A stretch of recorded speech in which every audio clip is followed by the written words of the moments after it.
See, in previous lecture we studied about the basic definition or the standard definition of sociology.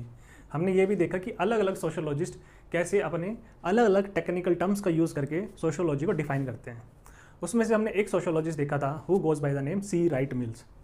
तो C Wright Mills said कि sociology is the study of society that requires the development of certain sociological imagination. ठीक है, तो आज के lecture में हम यही देखेंगे कि सोशोलॉजिकल इमेजिनेशन क्या है.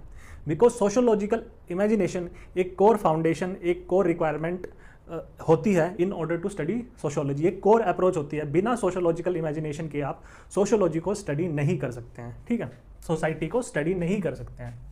सो today we will deal about the concept of sociological imagination.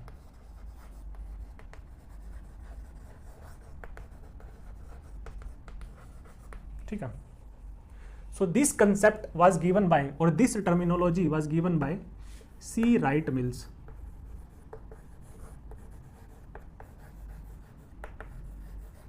ठीक है, तो सी राइट मिल्स इसे क्या बोलते हैं? सोशोलॉजिकल इमेजिनेशन का मतलब होता है sociological, to think sociologically.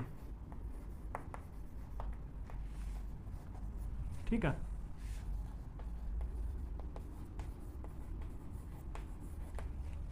Okay इसका मतलब होता है सोशोलॉजिकल पर्सपेक्टिव डेवलप करना.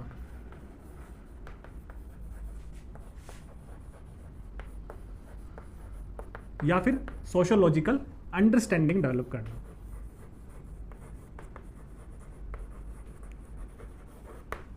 ठीक है, तो सी सोशोलॉजिकल इमेजिनेशन क्या है? It goes beyond common sense.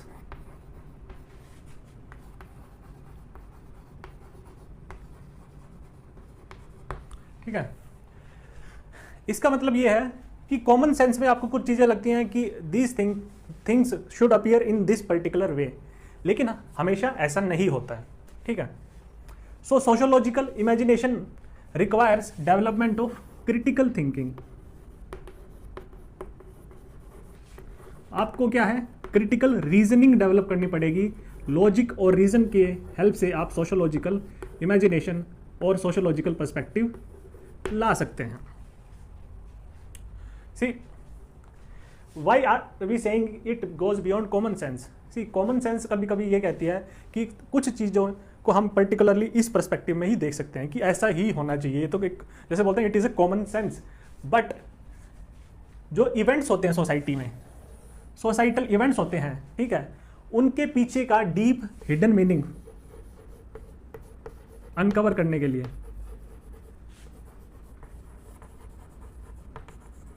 ठीक है, या फिर लेयर्ड मीनिंग्स को अनकवर करने के लिए आपको सोशोलॉजिकल इमेजिनेशन डेवलप करना पड़ेगा. सी राइट मिल्स बोलते हैं कि इंडिविजुअल की लाइफ में, see he says in the individual life is filled up of various events. Various events होते हैं लाइफ में. इन इवेंट्स के पीछे, ठीक है, क्या फोर्सेस हैं और क्या कॉजेशन फैक्टर्स हैं. ठीक है, in order to understand these events in a more holistical manner you need to develop sociological understanding और सोशोलॉजिकल पर्सपेक्टिव. ठीक है, आपको क्या है? इंडिविजुअल को अपना रूटीन, उसकी routine, day to day life, छोटे से छोटे डिसीजन भी कहीं ना कहीं सोसाइटी, सोशल फोर्सेस, सोसाइटी और सोशल फोर्सेस इन्फ्लुएंस करते हैं, या सोशल स्ट्रक्चर इन्फ्लुएंस करता है. लेकिन आप एक नॉर्मल रीजनिंग और कॉमन सेंसिकल रीजनिंग का अप्लाई करेंगे तो you won't be able to discover the hidden meanings or how these events or daily routine life is also shaped by somehow the greater social structures, the social forces or the society. ठीक है, तो अब हम देखेंगे कि events हमने देखा किसी इंडिविजुअल की जो लाइफ होती है उसमें वेरियस इवेंट्स होते हैं. This is the life process of the individual. ठीक है, वेरियस इवेंट्स होते हैं और दीज इवेंट्स के पीछे कहीं ना कहीं सोशल मीनिंग और आपका सोशल फोर्सेस रोल प्ले करते हैं. आई एम नॉट सेइंग कि सोशल फोर्सेज हर कुछ डिटरमाइन करता है, कि पर कहीं ना कहीं सोशल फोर्सेज काफ़ी हद तक ये जो आपके जो इंडिविजुअल के जो लाइफ में जो इवेंट्स हो रहे हैं मल्टीपल, उनको कहीं ना कहीं आपका शेप करते हैं। For example marriage is an important life decision of an individual, हम पढ़ेंगे धीरे धीरे करके। Divorce important life decision of an individual. Now suppose this person commit suicides and and his life, इसको भी बोलेंगे कि ये कहीं ना कहीं एक पर्सनल एक्ट है। मैरिज पर्सनल एक्ट है, किससे शादी करनी है। डाइवोर्स के पीछे कहीं ना कहीं पर्सनल रीजन रहा होगा, ठीक है। बर्थ पे हम देखते हैं इंडिया में होता है मुंडन, ठीक है, एक सोशल सेरेमनी है। और बाहर जो होता है वेस्टर्न सोसाइटीज़ में जब रिलीजन कैथोलिसिज्म को या फिर क्रिश्चियनिटी को अडोप्ट करना होता है तो बैप्टाइजेशन होता है। तो हर एक जो छोटे छोटे इवेंट्स हैं, इवन उसके जो इंडिविजुअल की चॉइसेस हैं, ठीक है, मल्टीपल चॉइसेस और डिसीजंस लेगा इस लाइफ में, it is somehow shaped by the society, social forces और सोशल स्ट्रक्चर। तो अब हमने क्या देखा, यहाँ पे हमने देखा कि सोशियोलॉजी, ठीक है, और सोसाइटी, ठीक है, is connected with biography of an individual. पूरी की पूरी लाइफ, उसकी चॉइसेस, डिसीजन, उसकी थिंकिंग, ठीक है, उसका वर्ल्ड व्यू क्या है, ठीक है। यहाँ पे हम देखेंगे कि किस स्कूल में स्कूलिंग और एजुकेशन कहाँ करता है, किस कॉलेज में जाता है। These all important events of the life of an individual that constitutes his biography is somehow shaped by the larger social forces or the larger social structure. This is what C. Wright Mills said. Sociological imagination हमें develop करना पड़ेगा individual की life को study करने के लिए। Last में जाते जाते हम देखेंगे कि ये जो है बायोग्राफी, सोशियोलॉजी और हिस्ट्री तीनों आपस में इंटरकनेक्टेड है, ये सी राइट मिल्स बोलते हैं, ठीक है। अब ये जो इंडिविजुअल है इसको एक कंटेक्स्ट में प्लेस करते हैं, ठीक है। दिस इज एन इंडिविजुअल, इसकी लाइफ में वेरियस इवेंट्स हुए, दैट इज इज बायोग्राफी। हमने देखा कि वेरियस डिसीजंस, हम धीरे धीरे करके इन सबको देखेंगे और इनको हम अराउंड 15 to 20 एग्जांपल्स के साथ स्टडी करेंगे और इस कंक्लूजन पे पहुंचेंगे कि हाउ दीज थिंग्स, कि जो सोसाइटी, बायोग्राफी और history is related to each other. तो जो इंडिविजुअल है हमने देखा उसकी बायोग्राफी तो कहीं ना कहीं it is shaped by social forces, पर जिस सोसाइटल कंटेक्स्ट में रहता है, जिस सोसाइटी में रहता है, वो society it is not a given society, वो कहीं ना कहीं से तो ओरिजिनेट हुई होगी ना, इवॉल्व हुई होगी, उसके पीछे कुछ हिस्ट्री रही होगी, इस सोसाइटी के कुछ हिस्ट्री रही होगी, कुछ रूट्स रहे होंगे और ये सोसाइटी इवॉल्व कर करके इस पर्टिकुलर पॉइंट पे पहुंची है, ठीक है। तो सोसाइटी, इस सोसाइटी को पढ़ने के लिए, सोशल कंटेक्स्ट को पढ़ने के लिए हमें हिस्ट्री, इस सोसाइटी के रूट्स और इवॉल्व कैसे हुई वो जानना जरूरी है।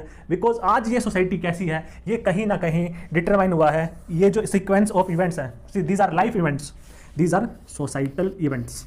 तो सोसाइटल इवेंट्स जो हुए हैं, जो हिस्टोरिकल इवेंट्स हुए हैं, ठीक है, ये कहीं ना कहीं आज की सोसाइटी को डिटरमाइन करता है। तो मिल्स सेज कि जो इंडिविजुअल है, individual is connected with social और connected with society. There is a relationship between individual and social. There is a relationship between self, that is individual, and society. तो individual की life में जो daily day to day routine life है, उसके पीछे बड़े ही रूटीन और मंडेन एक्ट्स भी हैं। It is also shaped by society. तो इनको क्या है, इंडिविजुअल क्या है, अपनी लाइफ में व्यस्त रहता है और क्या है, वो एक लार्जर थिंकिंग नहीं डेवलप करता, एक सोशोलॉजिकल इमेजिनेशन नहीं डेवलप कर पाता और उसको ये समझ में नहीं आता कि ये कैसे उसकी life events, it is shaped by larger social structure. So he said कि कहीं ना कहीं individual has to get out, ठीक है, get out of his chair, ठीक है, और हिज प्लेस, और इससे ऊपर समझ के एक ऑब्जर्वर की तरह ही हैज टू स्टडी कि how he is placed in a particular societal context and how these social structure and social forces are shaping his life, ठीक है। तो ही सेज इंडिविजुअल और सोशल आपस में कनेक्टेड है, सेल्फ और सोसाइटी आपस में कनेक्टेड है। इंडिविजुअल का कहीं ना कहीं सोशल कॉन्टेक्स्ट में लाई करता है। तो इंडिविजुअल क्या है, वैक्यूम में या फिर आइसोलेशन में नहीं रहता है, ठीक है, एक सोशल कंटेक्स्ट में रहता है। और इसको समझने के लिए हमें सोशियोलॉजिकल इमेजिनेशन, सोशियोलॉजिकल अंडरस्टैंडिंग और सोशियोलॉजिकल पर्सपेक्टिव डेवलप करना पड़ेगा। वाई एम आई सेइंग कि sociological thinking that is critical thinking, logic and reason, it goes beyond common sense. ठीक है, एग्जाम्पल से भी पढ़ेंगे। फॉर एग्जाम्पल कॉमन सेंस का क्या मतलब है? It is the sense of the common.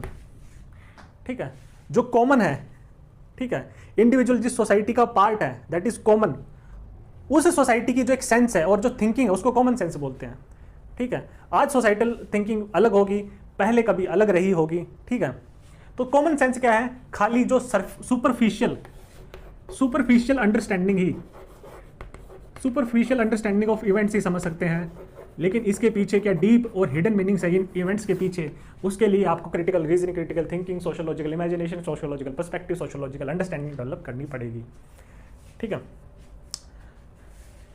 Now one more thing is, किसी सोशियोलॉजी में 2 पेपर है, पेपर 1 और paper 2। Paper 1 is all about theory, हम वेरियस स्कॉलर्स पढ़ेंगे। Paper 2 is the application part. ठीक है, तो पेपर 2 में हम थिंकर्स भी पढ़ेंगे, इंडियन सोशियोलॉजिस्ट भी पढ़ेंगे, लेकिन इंडियन प्रॉब्लम्स भी पढ़ेंगे। जैसे मी टू मूवमेंट क्वेश्चन पूछ लिया, that is a part of paper 2। Forest Rights Act के बारे में पूछ लिया, that is a part of paper 2। Now these 2 topics, me too और FRA, it is commonly observe कि कभी कभी स्टूडेंट्स को पेपर 2 में अच्छे मार्क्स नहीं आते हैं। उसका मेन रीजन क्या है?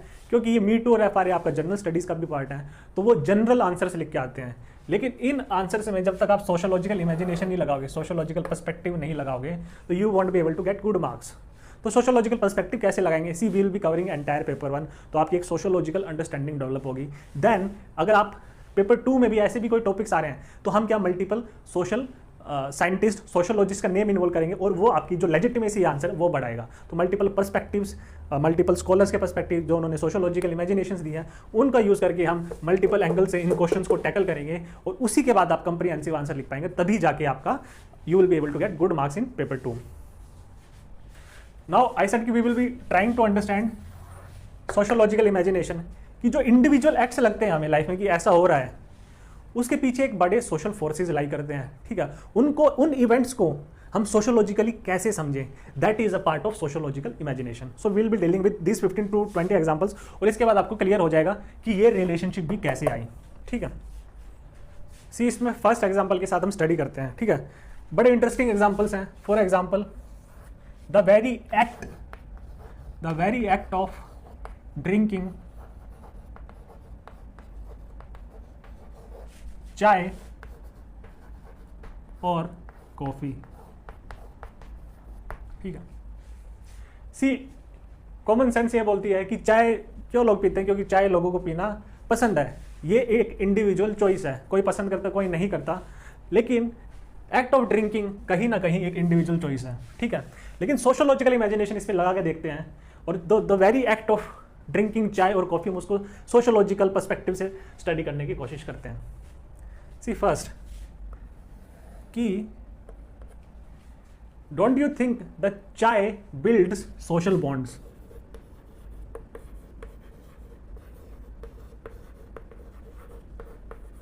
ठीक है, चाय लीड्स टू सोशल सेटिंग्स और सोशल डिस्कशंस। ठीक है, और social interaction situations.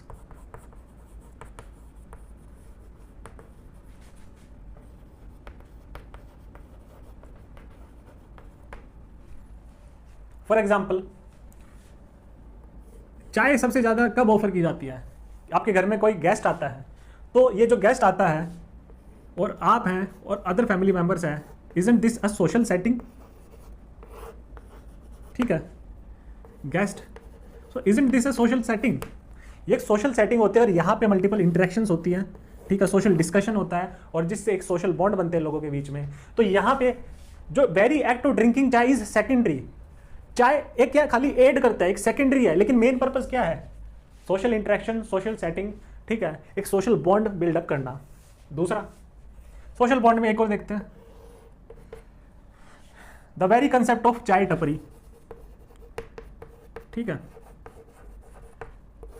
Personal life examples देखते हैं, और आप इसको डेफिनेटली अपने आंसर्स में भी इंक्लूड कर सकते हैं। सेम सिचुएशन यही होगी, आप और आपके फ्रेंड्स जाके चाय टपरी पे बैठे हुए हैं, वहां पे इंटरेक्शन हो रहा है, it is leading to discussions on various topics, और somehow this discussions are leading to the formation of social bonds, strengthening of friendship, यहाँ पे पर्सनल डिस्कशंस भी होते हैं, ठीक है, पॉलिटिकल डिस्कशंस भी होते हैं, सोशल डिसीजंस भी लिए जाते हैं, लाइफ डिसीजंस भी लिए जाते हैं चाय पे. सो चाय इज नॉट जस्ट अ चाय और अ सिंपल एक्ट ऑफ ड्रिंकिंग चाय. Chai is much more then a simple act. It is not a mayor individualistic act. ठीक है. So this is the sociological imagination और सोशोलॉजिकल पर्सपेक्टिव ऑफ चाय. ठीक है. तो चाय हमने देखा, फॉर एग्जांपल वेस्ट बंगाल में अब जाएंगे चाय टपरी पे, पॉलिटिकल कल्चर है वहां पे, पॉलिटिकल डिस्कशंस ही यहां पे होते हैं. बड़ी बड़ी यूनिवर्सिटीज के बाहर चाय टपरी होती है, वहां पे जाके डिस्कशंस हो रहे हैं, पॉलिटिकल डिस्कशंस जो होते हैं. और वेस्ट बंगाल में आपने कहीं ना कहीं हमने देखा कि ज़्यादा इनलाइटेंड इंडिविजुअल्स और highly educated individuals as to say, और वहाँ का पॉलिटिकल कल्चर ही ऐसा है कि इट रिवॉल्व्स अराउंड चाय टपरी. एक आम बंगाली से आप पूछिएगा तो कहीं ना कहीं चाय टपरीज प्ले एन इंपॉर्टेंट रोल. वहाँ पे प्रोफेसर, स्टूडेंट्स, वेरियस इकट्ठे होते हैं और यहाँ पे पॉलिटिकल और various social, national, economic discussions take place करते हैं.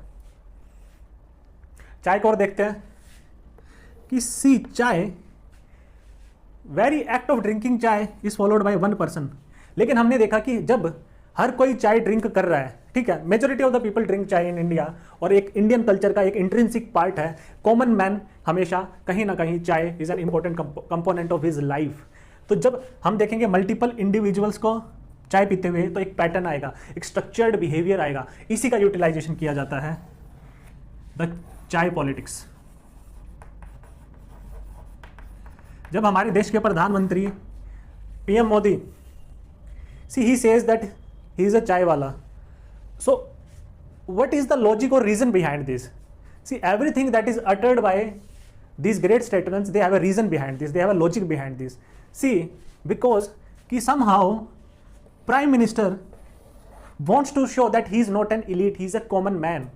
तो कॉमन मैन मतलब जिसपे कॉमन जो सिटीजन है वो उसको अपने आप एक पीएम के साथ एसोसिएट कर पाए, ये ना सोचे कि ही is a very high elite और वेरी प्रोमिनेंट इंडिविजुअल. इसके ये कहता है कि मेरा क्या है, एक आम कनेक्ट भी है, कॉमन कनेक्ट भी है. तो लोगों के बीच में कॉमन कनेक्ट बनाने के लिए भी चाय पॉलिटिक्स की जाती है. So this is all sociological imagination. Chai, coffee. Now coffee also leads to social interaction situations. For example, business meeting, isn't it? Coffee, business meeting. So it is an social act because it involves two persons और इनके बीच में एक interaction develop होगी, business interactions. ठीक है. एक business bond या फिर एक वर्किंग रिलेशनशिप और एक इकोनॉमिक रिलेशनशिप को फ्यूज करने में कहीं ना कहीं कॉफी का हाथ होगा. तो कॉफी क्या है, एड करता है. The very act of drinking coffee is secondary in this nature. The main purpose is not to drink coffee but to indulge in economic transaction और to build an economic relationship. ठीक है. Similarly the concept of dating. ठीक है. Let's go for a coffee. So similarly it also builds to the development of romantic relationships. ठीक है ना. आप गाना भी है एक, सलमान खान की मूवी है, चाचा की चाय पिला दूं आ चलती क्या. सो this is a very famous song. तो उसमें भी सेम यही चीज बोली गई है. सो चाय is not chai, chai is much more than, it leads to formation of social bonds. ठीक है. The very act of drinking chai और coffee takes place in a social setting. इसको थोड़ा सा और क्रिटिकली एनालाइज करते हैं. ठीक है. तो आप कभी भी चाय पी रहे होंगे तो आप ये मल्टीपल, इसलिए मैं बोलता हूं कॉमन सेंसिकल व्यू से नहीं देखना है, रूटीन व्यू से नहीं देखना है. ये बड़ा रूटीन एक्ट है चाय पीने वाला, लेकिन इसके पीछे क्या है, बड़े फोर्सेस एक्ट करते हैं. ठीक है. फॉर इंस्टेंस अब हम देखते हैं कि जब आप चाय पी रहे हैं, ठीक है, चाय या कॉफी पी रहे हैं, तो आप कनेक्टेड हैं कहीं ना कहीं, because the production of coffee और चाय, ठीक है, ठीक है, ग्रोइंग, हार्वेस्टिंग, ठीक है, then after that processing and packaging. ये मल्टीपल प्रोसेसेस से, इकोनॉमिक प्रोसेसेस से होके, ठीक है, तो इसमें मल्टीपल प्रोसेसेस इन्वॉल्व है इन द प्रोडक्शन ऑफ चाय और कॉफी. ठीक है. इसमें क्या है, मल्टीपल पीपल इन्वॉल्व हैं इन द प्रोडक्शन ऑफ चाय और कॉफी, ठीक है। और ये जो प्रोडक्शन है और ये जो सप्लाई चेन है, it forms a part of a capitalist system, isn't it. Capitalist system का पार्ट बनाता है, ग्रोइंग से लेके, हार्वेस्टिंग से लेके, प्रोसेसिंग से लेके, पैकेजिंग से लेके, फिर मार्केटिंग से लेके, ठीक है। So it is a part of an intricate capitalist system. तो आपके पास जो चाय आई है, ठीक है, उसमें मल्टीपल पीपल प्रोसेसेस है, मल्टीपल पीपल है, और ये it might be possible it goes through multiple countries, imports and exports, और इसके बाद आपके पास चाय आई। तो it is an part of intricate capitalist system और ग्लोबल कैपिटलिस्ट सिस्टम। मल्टीपल लोगों को जॉब मिलती है इसमें। तो next time you will be drinking chai, then you will say that the very act of drinking चाय is not an individualistic act, rather the chai that I am drinking is because I am a small cog or a small part of a larger capitalist system. So this is the sociological imagination. Now another, for example, coffee, ठीक है। Now this person is drinking coffee.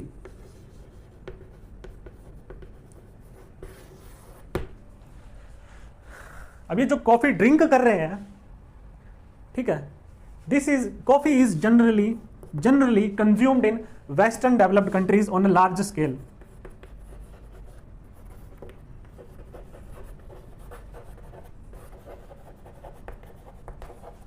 Where as coffee is produced in poor countries.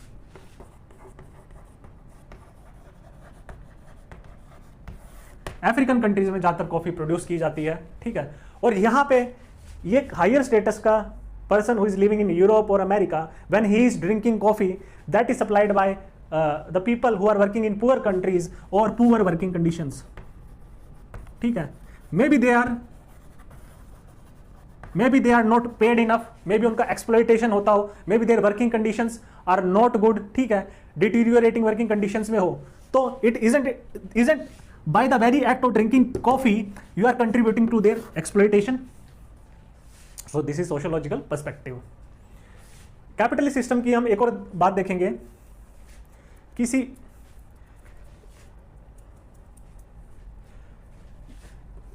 ये जो coffee है, ठीक है, और चाय में भी सिमिलर है। Chai is produced by the people who are working in poor migrant population who are working in Assam and West Bengal. So the similar concept goes for chai, ठीक है। तो हमने इसको मल्टीपल पर्सपेक्टिव से जानने की कोशिश की, और हमने देखा कि जो एक सिंपल एक्ट है, बड़ा सिंपल एक्ट लगता है, उसके पीछे क्या सोशोलॉजिकल और क्या बिगर अंडरस्टैंडिंग हो सकती है, ठीक है। सेकंड हम पढ़ेंगे इसके बाद the act of suicide. Second हम देखते हैं द एक्ट ऑफ सुसाइड।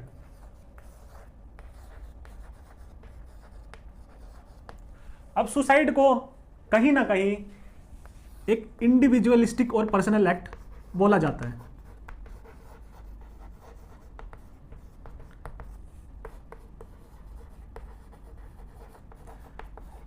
ठीक है। तो साइकोलॉजिस्ट क्या बोलते हैं, साइकोलॉजी जो कि इंडिविजुअलिस्टिक पॉइंट ऑफ व्यू से स्टडी करती है, वो बोलती है कि suicide might be due to various factors. उसमें से क्या होगा, loneliness, mental illness,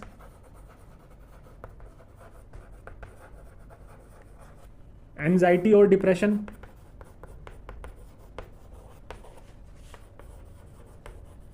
or it is committed by individuals who are weakly minded and not able to face life challenges. तो ये कहीं ना कहीं एक स्टैंडर्ड और कॉमन सेंसिकल, स्पेशली एक इंडिविजुअलिस्टिक पॉइंट ऑफ व्यू है सुसाइड का। लेकिन सुसाइड में हम सोशोलॉजिकल इमेजिनेशन कैसे लगाएंगे? सुसाइड एक बुक लिखी है अ फेमस सोशोलॉजिस्ट, इनके बारे में बाद में पढ़ेंगे, who goes by the name Emile Durkheim. तो डुर्कहाइम क्या बोलते हैं? डुर्कहाइम ने क्या है, रिकॉर्ड्स, फैक्ट्स और डेटा कलेक्ट किया सुसाइड के बारे में। ये फैक्ट्स और डेटा कहाँ से कलेक्ट किया इन्होंने? मल्टीपल इंस्टीट्यूशन से कलेक्ट किया, जैसे कि हॉस्पिटल रिकॉर्ड्स, पुलिस रिकॉर्ड्स, ठीक है। तो हमने देखा जब फैक्ट्स और डेटा कलेक्ट होता है तो इसका मतलब क्या है, क्वांटिफाई कर रहे हो किसी भी चीज़ को, डेटा स्टैटिस्टिक्स, तो इसको क्वांटिटेटिव मेथड यूज बोलते हैं। हम बाद में पढ़ेंगे क्वांटिटेटिव और क्वालिटेटिव मेथड्स के बारे में। तो कहीं ना कहीं इमाइल डुर्कहाइम ने क्या बोलते हैं, इमाइल डुर्कहाइम ये बोलते हैं कि सुसाइड क्या है, it is not a simple personal act, rather suicide is a social fact. ठीक है, व्हाट इज सोशल फैक्ट हम पढ़ेंगे, लेकिन कहीं ना कहीं ये बोलते हैं कि सुसाइड किस वजह से होता है, ही सेड कि कुछ सोसाइटी में सोशल फोर्सेस वर्क करते हैं। फोर्स क्या होता है, फोर्स अगर सिंपल फिजिक्स की डेफिनेशन में देखेंगे तो वो पुश या पुल करने के लिए होता है। ठीक है, तो ये सोशल फोर्सेस पुश और पुल करते हैं इंडिविजुअल को टुवर्ड्स सुसाइड। क्या ये सोशल फोर्सेस, हम जब सुसाइड के बारे में डिटेल में पढ़ेंगे ये देखेंगे, बस हम एक सोशियोलॉजिकल अंडरस्टैंडिंग देखने की कोशिश कर रहे हैं। ठीक है, पुश और पुल टुवर्ड्स सुसाइड। तो सोसाइटी, ठीक है, तो जो ही सेज कि इंडिविजुअल पे सोशल फोर्सेस लगते हैं, ये सोशल फोर्सेस हम देखेंगे कौन से हैं, और इन सोशल फोर्सेस की वजह से इंडिविजुअल कमिट सुसाइड। इन्होंने ये भी क्लासीफाई किया, सुसाइड्स को क्लासीफाई किया और ये बोला कि 4 टाइप की सुसाइड्स होती हैं। We will study it later on, but somehow he refutes कि suicide is not a purely individualistic act. See he says कि यहाँ पे हम सोशियोलॉजी और साइकोलॉजी के बीच में रिलेशनशिप भी देख सकते हैं। तो हम जब सोशियोलॉजी और साइकोलॉजी के बीच में रिलेशन लिंकेजेस पढ़ेंगे तो हमें कहीं ना कहीं इमाइल डुर्कहाइम का सुसाइड जरूर मेंशन करना पड़ेगा अपने आंसर में। See he says there are multiple individual, इन सब पे सोशल फोर्सेस लग रहे हैं। ठीक है, इन सब पे सोशल फोर्सेस लग रहे हैं और ये सोशल फोर्सेस ड्राइव कर रहे हैं towards the individuals towards suicide. लेकिन इसमें से खाली एक इंडिविजुअल सुसाइड कर रहा है, बाकी नहीं कर रहे। This is the task of psychology कि एक ही क्यों कर रहा है, that is because that particular individual का माइंडसेट क्या रहा होगा, that is the task of psychology. ठीक है, नाउ फॉर एग्जांपल कि सुसाइड, डुर्कहाइम बोलते हैं कि फॉर एग्जांपल सुसाइड रेट्स, उन्होंने जब अपना ये रिकॉर्ड्स, फैक्ट्स और डेटा देखे तो इन्होंने क्लासीफाई किया, कैटेगराइज किया, तो इन्होंने पाया कि Protestants, 2 types of Christian sects, Protestants और कैथोलिक्स। ठीक है, सी दोनों में डिफरेंस क्या है ये भी हम पढ़ेंगे later on when will be dealing with modernity और when will study Protestant ethics and spirit of capitalism as propounded by Max Weber, जिन्होंने प्रोपाउंड किया था प्रोटेस्टेंट एथिक्स को। सी प्रोटेस्टेंटिज्म जो है वो फोकस करता है इंडिविजुअलिज्म पे। ठीक है, और कैथोलिक्स एम्फसाइज करते हैं कलेक्टिविज्म पे। ठीक है, तो कलेक्टिविज्म मतलब बिल्डिंग अ सोशल कम्युनिटी। ठीक है, संडे को चर्च में जाना प्रेयर्स के लिए, that is the basic religious practices of, it is a very minor और वेरी एलिमेंट्री एग्जांपल। ठीक है, मल्टीपल इनके प्रिंसिपल्स रहते हैं, लेकिन कहीं ना कहीं collectivism, social community, social bond ज़्यादा होते हैं कैथोलिक्स में, जबकि यहाँ पे इंडिविजुअलिज्म ज़्यादा होता है प्रोटेस्टेंट्स में। तो इट इज़ अ कहीं ना कहीं एक सोशल फोर्स लग रहा है जिससे इंडिविजुअलिज्म बन रहा है, इंडिविजुअलिज्म के लोनलीनेस आई है और उसकी वजह से सुसाइड रेट प्रोटेस्टेंट्स में ज़्यादा होगा, कैथोलिक्स में कम होगा। ठीक है, same goes for married versus single individual. Again जो मैरिड इंडिविजुअल्स उन्होंने देखा कि सिंगल में ज़्यादा सुसाइड्स होती है as compared to married, because जो सिंगल है अगेन इंडिविजुअलिज्म बढ़ेगा, इंडिविजुअलिस्टिक रहेगा, लोनलीनेस आएगी। लेकिन मैरिड में क्या सपोर्ट स्ट्रक्चर ज़्यादा होता है स्पाउस का, plus married individual has also responsibilities towards children, तो इसीलिए वहाँ पे आपका कहीं ना कहीं, so this is the sociological understanding और sociological perspective by which we will study suicide. इसको आगे कंटिन्यू करेंगे। रूरल वर्सेज अर्बन, तो अर्बन में कहीं ना कहीं लोग के बीच में इंटरकनेक्टेडनेस कम होती है, रूरल एरियाज में social bonding, kinship relationship, community ज़्यादा रहती है, स्ट्रॉन्ग बॉन्ड्स रहते हैं, तो अर्बन एरियाज में ज़्यादा होगी। लोनलीनेस, डिप्रेशन ज़्यादा होगा, बिकॉज कहीं ना कहीं लोगों के बीच में कनेक्ट इतना ज़्यादा नहीं हो पाता है। तो ये डुर्कहाइम ने नहीं बोला था, I am just giving you an example. इसी के बाद हम देखेंगे न्यूक्लियर फैमिलीज और जॉइंट फैमिलीज में से किस में ज़्यादा होगा। जॉइंट फैमिलीज में ज़्यादा लोग हैं, ज़्यादा सपोर्ट स्ट्रक्चर होता है, वहाँ पे सुसाइड रेट कम होगा। ठीक है, तो ये आपका सेकेंड एग्जाम्पल हो गया। ठीक है, प्लस इसमें एक और देखते हैं, उसमें से एक टाइप की जब 4 टाइप की सुसाइड पढ़ेंगे हम, उसमें से एक टाइप की सुसाइड होगी ऑल्ट्रुइस्टिक सुसाइड। ऑल्ट्रुइस्टिक सुसाइड मतलब ऑल्ट्रुइज्म, लोगों के भले के लिए सुसाइड करना। ठीक है, अब for example laying down the life for our nation, for our religion. ठीक है, जैसे सुसाइड बॉम्बर्स। सुसाइड बॉम्बर्स क्या है, उनके we will say that they have a false notion, ठीक है, बट उनके लिए एक कमिटमेंट होती है कि they have to do something और to commit jihad in the name of religion, और उनकी आइडियोलॉजी ऐसी होती है कि for a larger cause they are committing suicide, ठीक है। ऐसी डोरकहाइम ने एग्जांपल दिया सोल्जर्स का, सोल्जर्स नेशन के लिए फाइट करते हैं, बॉर्डर पे जाते हैं, so that is you are leading yourself to an hostile situation but to protect the country, to protect the nation, तो it is laying down the life for the nation, for the people of the nation, that is also an altruistic suicide. तो it is not a simple act suicide, उसके पीछे multiple relation, multiple factors हैं, ठीक है। See the third example that we will study is a very important example, ठीक है। इसमें हम देखेंगे कि योर चॉइसेस, ठीक है, वर्ल्ड व्यू एंड लाइफस्टाइल और life chances, see there is a difference between this two, and life chances, ठीक है, it is also shaped by society, ठीक है। For example very personal act of listening to music, routine understanding ये बोलता है कि I listen to a particular kind of music because मेरे को वो कहीं ना कहीं उस टाइप का म्यूजिक सुनना पसंद है, बट सोशियोलॉजिकल इमेजिनेशन से क्या देख सकते हैं हम, सी म्यूजिक से क्या होगा, किस टाइप का आप म्यूजिक सुनते हो वो कहीं ना कहीं आपकी क्लास क्या है, ठीक है, सोसाइटल कंटेक्स्ट क्या है वो डिटरमाइन करेगा। फॉर इंस्टेंस कि जो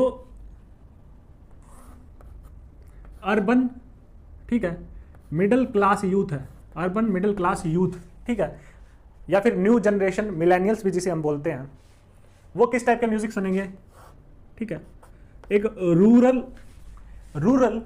ठीक है, रूरल फोक है, ठीक है, रूरल इंडिविजुअल है, रूरल पर्सन, वो किस टाइप का म्यूजिक सुनेगा, और एक ट्राइबल है वो किस टाइप का म्यूजिक सुनेगा, ये कहीं ना कहीं तीनों हम ये देख सकते हैं कि अलग अलग टाइप का म्यूजिक सुनेंगे।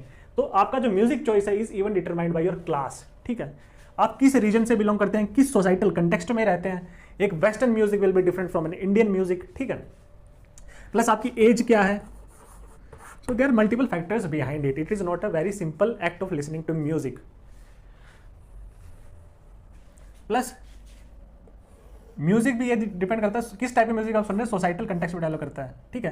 व्हेन यू आर हैप्पी, शादी में क्या है, पार्टी टाइप म्यूजिक, ठीक है। व्हेन यू आर सैड और lonely you will listen to different kind of music, so it is somehow determined your emotions, और इमोशंस आपके कहीं ना कहीं, ठीक है, एक सोशल कंटेक्स्ट में ही शेप अप होते हैं, ठीक है। आपकी मल्टीपल लोगों के साथ इंटरेक्शंस वो डिसअपॉइंट करते हैं या आपको खुश करते हैं, और may be due to multitude of reasons your emotions are shaped, और that is leading to your choices in different societal context, whether you are listening to sad music और whether you are listening to a party music. So आपकी जो choices हैं it is also determined, ठीक है। Second,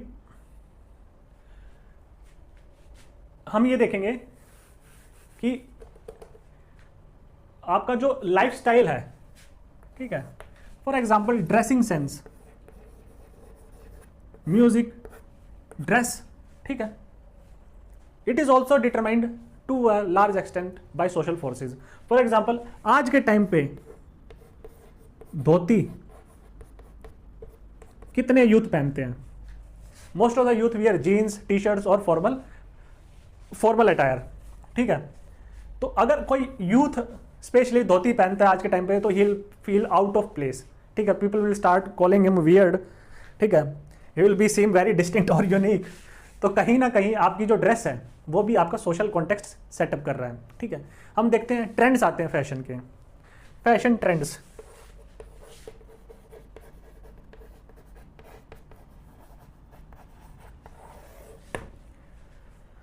fashion trends आते हैं कि आप पर्टिकुलर टाइम्स में पर्टिकुलर टाइम का आपका फैशन ट्रेंड चलता है और वो उसी सिचुएशन में मतलब ठीक लगता है। For example the bell bottom pants were kind of fashion trend during the 1970s और 80s इन इंडिया, ठीक है।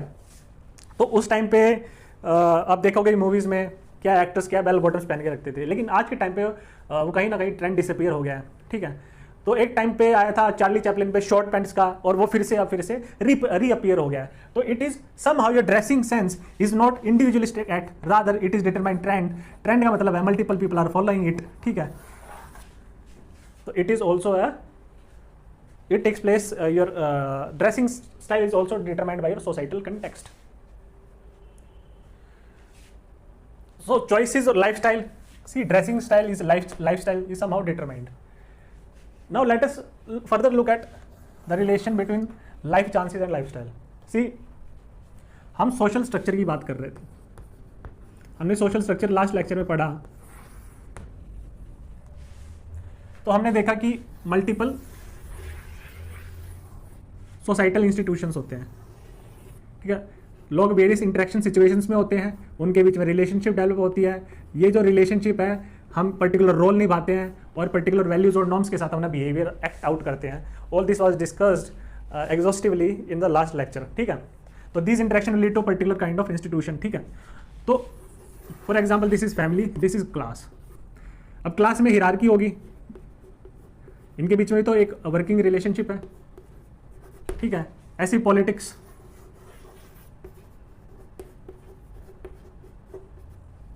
और ऐसे ही कास्ट। अब आप इसमें मल्टीपल रिलीजन भी डाल सकते हो और वेरियस इंस्टीट्यूशन डाल सकते हो, ये आपस में इंटरकनेक्टेड है, ठीक है। So this is a social structure. अब इसमें देखिएगा कि सोशल स्ट्रक्चर में जो एक इंडिविजुअल की पोजीशन होगी, सोशल स्ट्रक्चर में जो एक इंडिविजुअल की पोजीशन होगी, वो उसके लाइफ चांसेस डिटरमाइन करेगा, ठीक है। फॉर एग्जाम्पल बीइंग पुअर, ठीक है। हमने ऑलरेडी देखा म्यूजिक कैसे सुनते हो, ड्रेस कैसे पहनते हो, किस टाइप के आप स्कूल में जाते हो, कैसा कॉलेज में अटेंड करते हो, आईवी लीग करते हो या सिंपल कॉलेज अटेंड करते हो। तो इवन योर एजुकेशन, ठीक है, these are your various life events, ठीक है, multiple it constitutes a part of your life chance. तो क्या पुअर है, could he attend an Ivy League college, उसकी प्रोबेबिलिटी कितनी रहेगी आईवी लीग कॉलेज अटेंड करने की, ठीक है, जिसमें फीस ज़्यादा हो, इंफ्रास्ट्रक्चर अच्छा हो।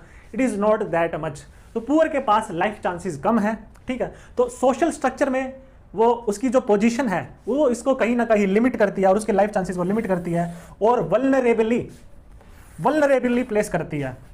इसलिए इनको क्या बोलते हैं, वल्नरेबल और disadvantaged sections of the society, because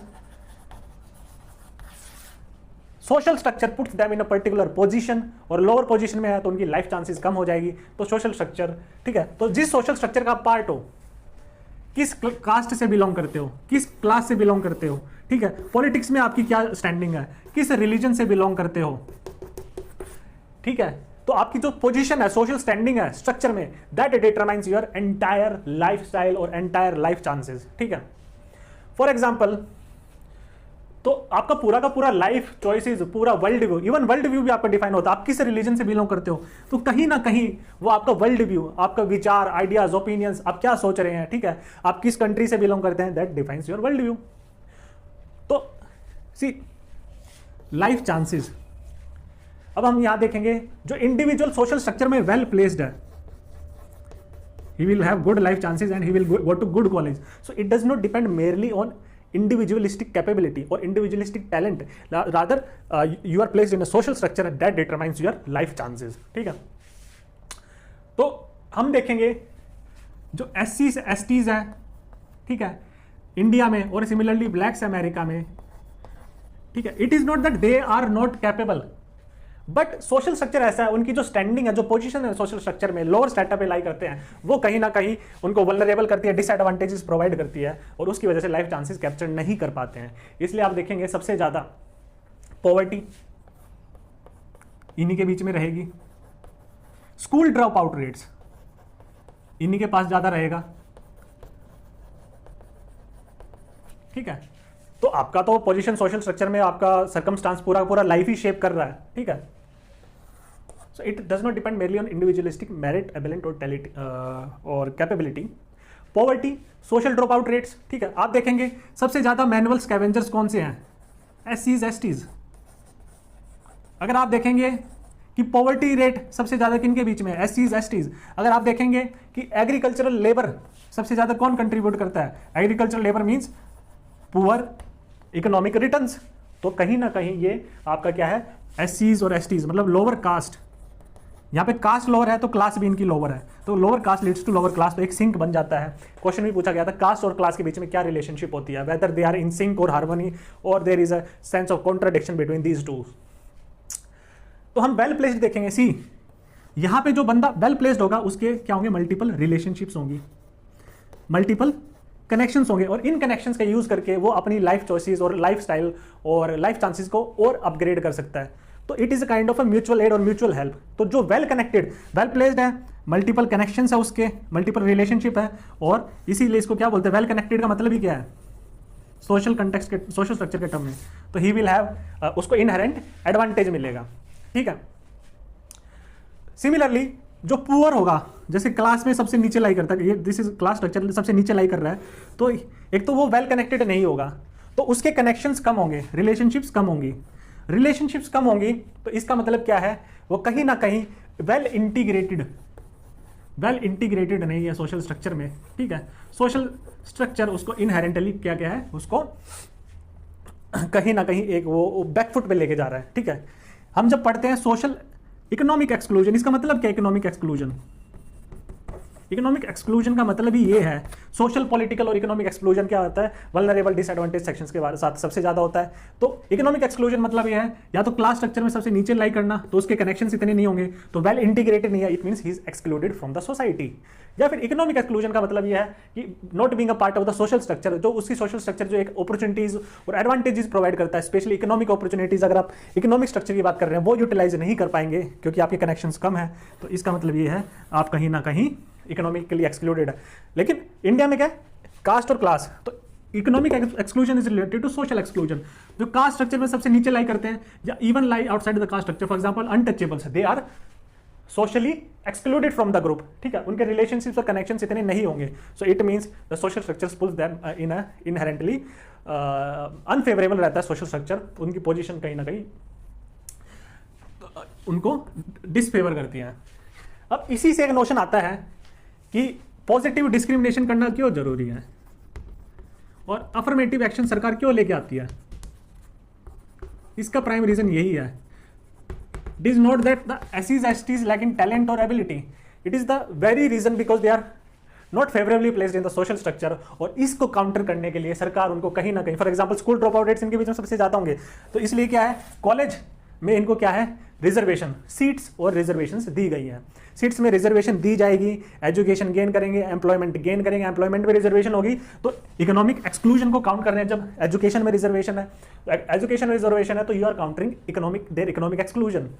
sorry, जब एम्प्लॉयमेंट में रिजर्वेशन है, तो एम्प्लॉयमेंट में रिजर्वेशन है, तो धीरे धीरे they will fill up important positions, they will become an important part of administration and important part of economy. तो क्या उनका इंटीग्रेशन समाज में, सोशल स्ट्रक्चर में आना स्टार्ट हो जाएगा। तो सोशल स्ट्रक्चर में जब वो फेवरेबल प्लेस गेन करेंगे तो क्या है, उनका प्रोग्रेस होगा। इसलिए क्या बोलते हैं, कॉन्स्टिट्यूशन क्या यूज करता है, सोशली बैकवर्ड टर्म क्यों यूज करता है, सोशली और एजुकेशनली बैकवर्ड लोगों को, इसीलिए ये जो सोशल स्ट्रक्चर इसको काउंट करने के लिए।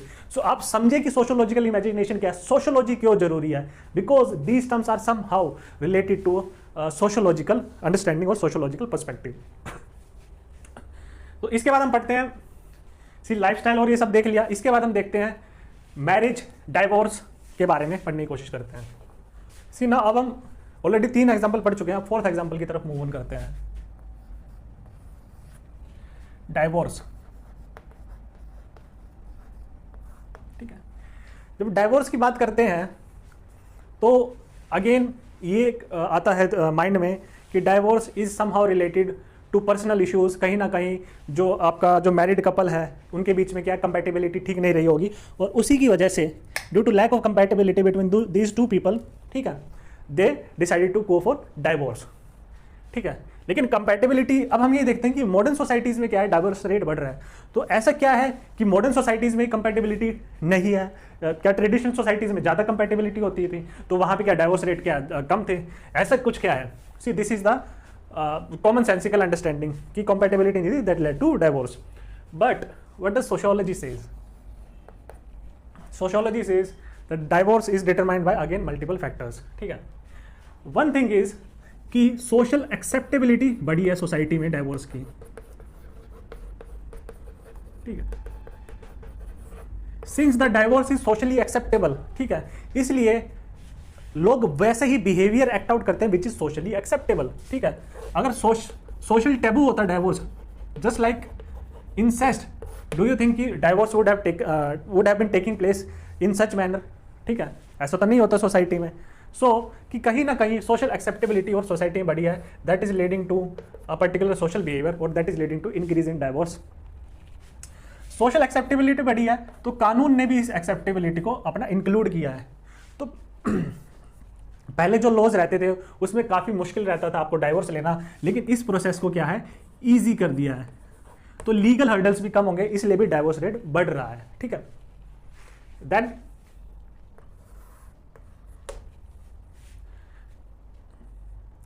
कैन वी से कि specially this is said by radical feminists. हम पढ़ेंगे रेडिकल फेमिनिस्ट के बारे में। सूला स्मिथ फायरस्टोन एक रेडिकल फेमिनिस्ट थी, will be dealing with all this sociologist. Sylvia Walby आपका रेडिकल फेमिनिस्ट थी, उसके बाद भी अलग अलग टाइप के फेमिनिस्ट थे, एन नोकले, ठीक है। तो radical feminist say that divorce is a kind of liberty, ठीक है। Liberty why? Because women has broken down the chains of patriarchal institution. This are the sayings of radical feminist. वो बोलते हैं कि डाइवोर्स आपका जो मैरिज है वो एक पैट्रियार्कल इंस्टीट्यूशन है, ठीक है, that is favourable to men, और उनके फेवर में ज़्यादा झुका हुआ है, और जिसमें क्या है एक्सप्लॉयटेशन, सप्रेशन और सबऑर्डिनेशन होता है वुमेन का मैरिज एज एन इंस्टीट्यूशन में। इसलिए divorce is a kind of a liberty, it is a kind of a freedom for women. So they are breaking the chains और shackles of marriage, and divorce will give them multiple choices, और ठीक है, will make them a better life. ये radical feminist बोलते हैं। तो divorce की rate भी क्यों बढ़ रहा है? सी, जो मॉडर्न कैपिटलिस्ट सिस्टम ऐसा है कि उसमें मॉडर्न कैपिटलिस्ट सिस्टम में that requires more and more labour. तो उसमें क्या है, जैसे कैपिटलिज्म का राइज हुआ तो वुमेन भी लेबर अपना कंट्रीब्यूट करने लगे, तो दैट लेड, तो कैपिटलिज्म लेड टू इकोनॉमिक,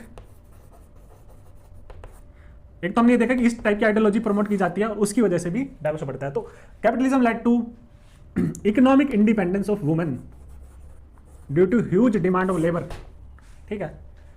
तो जब इकोनॉमिक इंडिपेंडेंस वुमेन की स्टार्ट और डेवलप होनी स्टार्ट हो गई तो वो फाइनेंशियली लेस रिलायबल हुए मेन पे, और उससे क्या है, उनका क्या है, जो चॉइस थी, ठीक है, to get out of a bad marriage और not satisfying marriage, that increase for women.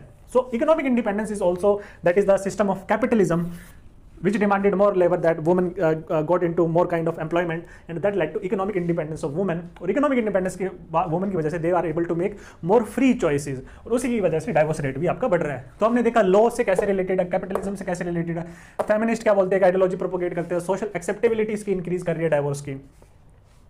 So there are multiple factors. So this is the sociological imagination of divorce. Why divorce rate is increasing? It is not just an personal choice. Although it's a personal choice. See, again we will be saying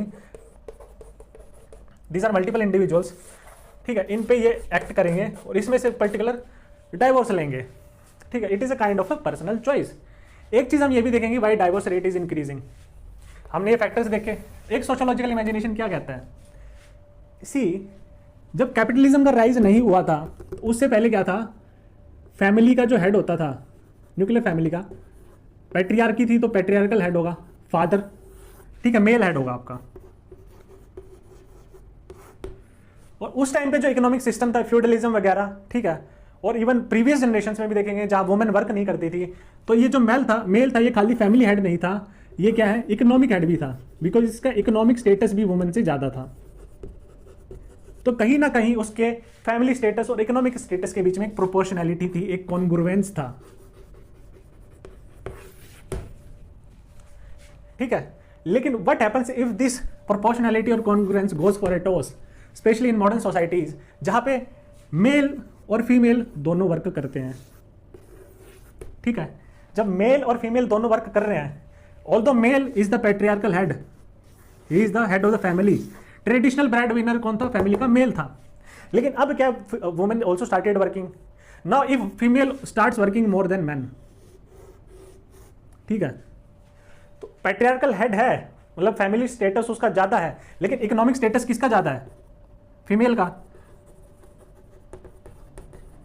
जब ये economic status ज्यादा है तो इससे क्या होगा, आपको क्या लगता है? एक डिसकॉन्ग्रुएंस आ गई, ये जो कॉन्ग्रुएंस है ब्रेक हो गई, ठीक है, तो इसकी वजह से भी एक टेंशन डेवलप होगी मैरिज में, और उसकी वजह से भी क्या है, that is leading to more and more divorces. Last point, so all these are sociological understanding और sociological perspective from multiple viewpoints. Last point क्या है, जब आप फैमिली सिस्टम पढ़ेंगे और ब्रेकडाउन ऑफ मैरिज के बारे में पढ़ेंगे तो उसमें क्या रीजन है कि जो सी न्यूक्लियर फैमिलीज का जो राइज हुआ, न्यूक्लियर फैमिलीज का जो राइज हुआ, उसमें क्या है, मेल और फीमेल, ठीक है, आपस में उनकी एक्सेसिव इंटरडिपेंडेंस है।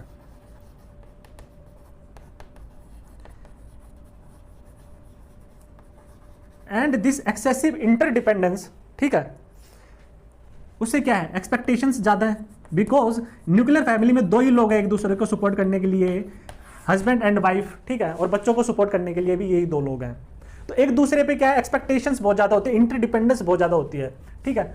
तो सोशियोलॉजिस्ट बोलते हैं कि जैसे ये जो क्या है, ओवरबर्डन्ड एक्सपेक्टेशंस हो जाती हैं, क्योंकि फैमिली पे लोड बहुत ज्यादा पड़ जाता है, ठीक है, तो ये जो एक्सपेक्टेशंस क्या है बहुत ज्यादा हो जाती हैं, सो it is like it constitutes like a short circuit.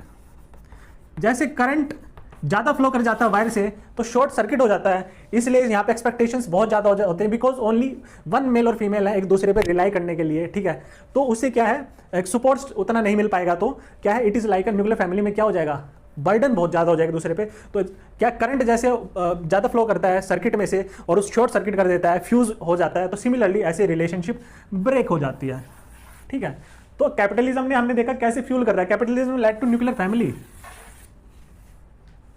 एक और चीज देख लेते हैं, मेल वर्क करते आता है कैपिटलिस्ट, वर्क प्लेस पे क्या है, सैलरी अच्छी नहीं है, बॉस का प्रेशर है, मल्टीपल वो है, तो वो कहाँ पे वो आके फ्रस्ट्रेशन निकालता है घर पे, वाइफ पे, ठीक है, कहीं ना कहीं रिलीज होती है, वेंट आउट हो सकती है, वो अपने बॉस के सामने तो वेंट आउट कर नहीं सकता, तो उसका वेंट आउट कहीं ना कहीं होता है और वो होम में होता है, so it is in the modern times is leading to more and more number of डाइवोर्सेस।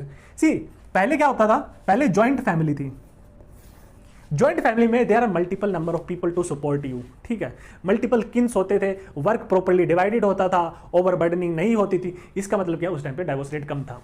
तो ये क्या हुआ, एक डाइवोर्स का सोशियोलॉजिकल पर्सपेक्टिव हो गया। अब हम फिफ्थ पढ़ते हैं, मैरिज, ठीक है। अब लोग मैरिज क्यों करते हैं, सी ये भी बोला जाता है कि ये इंडिविजुअल चॉइस है, कि एक पर्टिकुलर आदमी अगर से पूछेंगे मैरिज क्यों की, तो वो बोलेगा मर्जी है मेरी, मैरिज करनी थी मेरे को तो मैंने मैरिज कर ली। तो क्या है, marriage seems to be a very individualistic और very personal choice of a individual.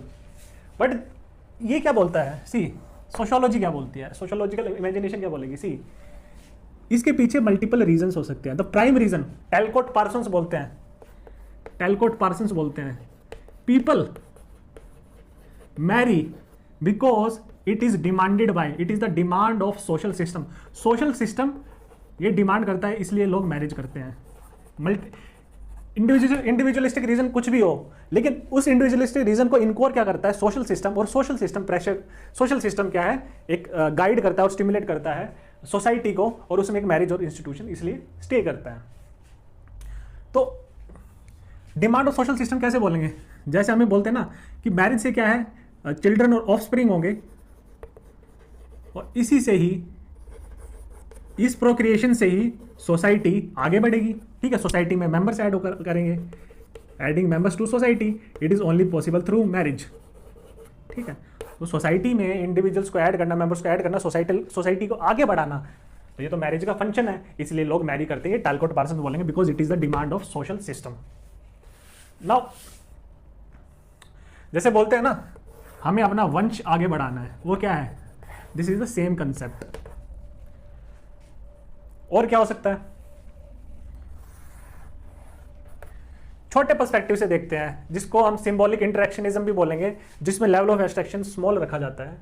पढ़ेंगे सिंबॉलिक इंटरेक्शनिज्म क्या आता है, किसी दो पीपल अगर मैरिज कर रहे हैं तो उनके पीछे सी हिडन मीनिंग देखो इनका मैरिज का, ये जो इंटरेक्शन डेवलप हो रही है मैरिज एज एन इंटरेक्शन, इसके पीछे हिडन मीनिंग क्या है, ठीक है। तो हिडन मीनिंग को अनकवर करने के लिए एक तो होता है इंटरप्रिटेशन मेथड, इंटरप्रिटिव मेथड, ये मैक्स वेबर ने दिया था, वर्स्टहन भी बोलते हैं। अभी आपको जानने की नहीं है, मैं आपको जस्ट फॉर रेफरेंस बता रहा हूँ, we will studying about verstehen interpretive method when we will studying about Max Weber. तो इनका जो ये जो एक्ट कर रहे हैं मैरिज एज एन एक्ट, इसके पीछे मीनिंग क्या है, मोटिव क्या है, हिडन मीनिंग और मोटिव क्या है, ये भी सोशोलॉजिकल इमेजिनेशन होगा। सी एक तो ये भी एक ये इसलिए जा रहे हैं because they are involve in a romantic relationship and they want to live their lifes together. Second, it might be due to a person is belonging to a relatively less well family, or dowry maybe his main aim, और dowry से क्या होगा, he wants to set up a business।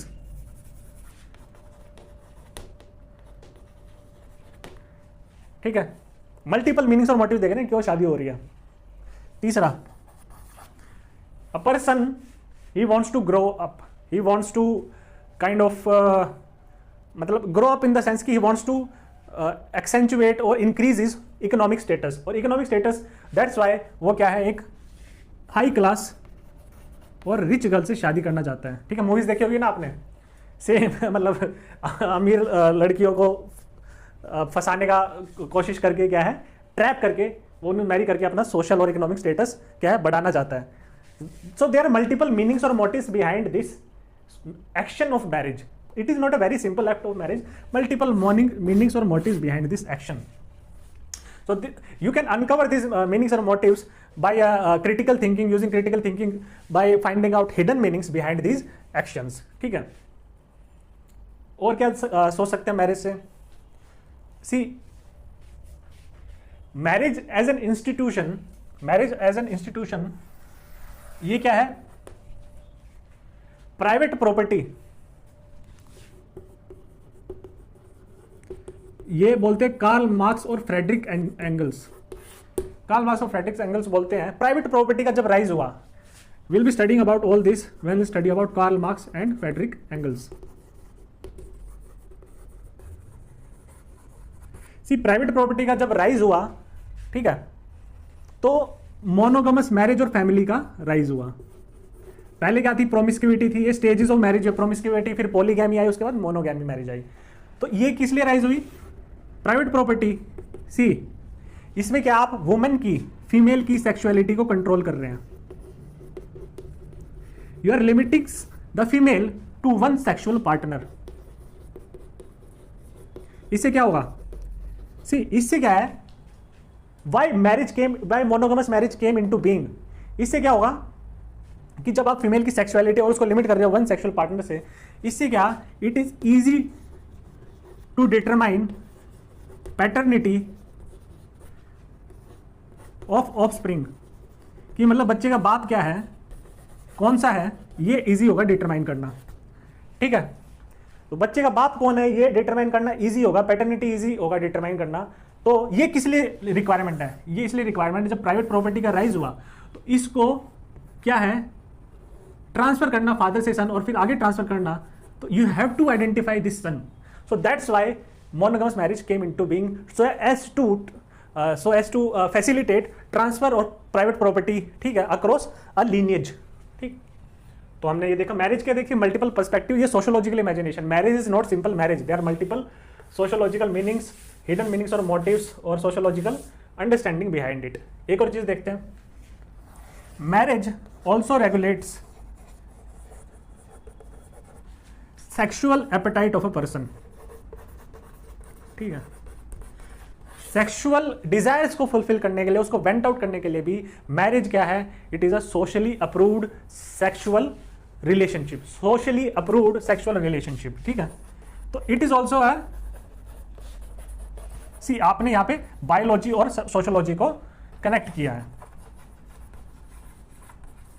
So as to fulfil the sexual desires of a person, to regulate his sexual behaviour also marriage is necessary. ठीक, अब हम particular 4-5 examples और पढ़ते हैं, these examples will be relatively short.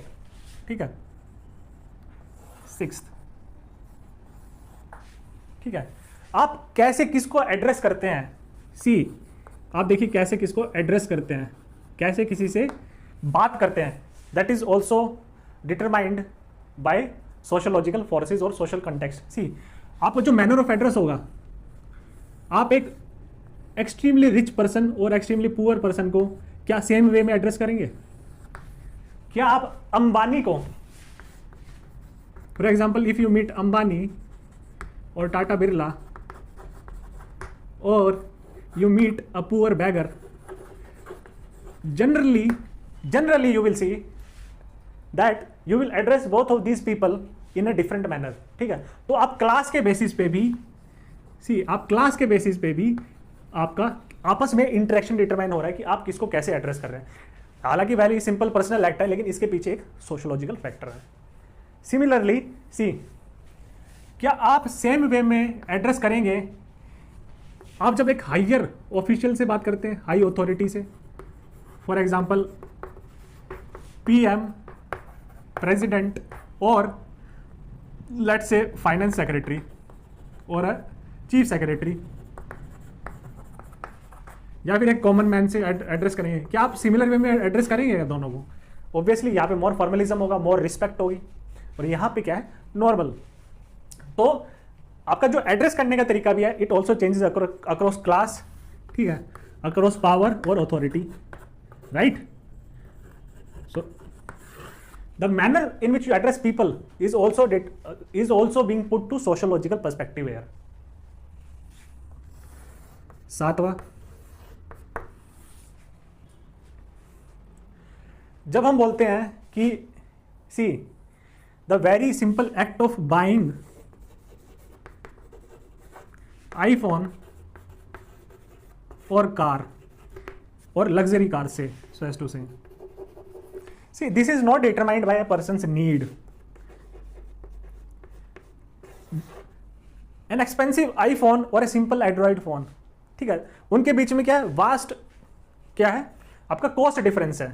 तो आपकी need तो दोनों ही फुलफिल कर रहे हैं, लेकिन why there is a kind of a more and more people are going or they are taking an economic decision of buying iPhones more and more because iPhones क्या है, एक ब्रांड सेटअप हो गई है, और कहीं ना कहीं iPhone is linked to your social status, ठीक है? अगर आप हायर सोशल स्टेटस पोर्ट्रे करना चाहते हैं तो मोर एंड मोर पीपल, तो आईफोन का एक सिंपल, ये एक इकोनॉमिक चॉइस नहीं है, एक बाइंग और एक सिंपल ट्रांजैक्शन नहीं है। So it is more determined by sociology, more determined by society और social status. Similarly luxury car, Ferrari और say BMW, again it is somehow determined by social competition. पड़ोसी ने ले ली तो सोशल स्टेटस उसका rise कर गया, तो you will also try to buy it and compete with your पड़ोसी, कम्पीट विद योर नेबर। तो कहीं ना कहीं आपकी ये जो चॉइसेस है, सिंपल चॉइसेस है, इज शेप्ड बाय, ठीक है, the social status, social forces और social recognition of particular products, ठीक है।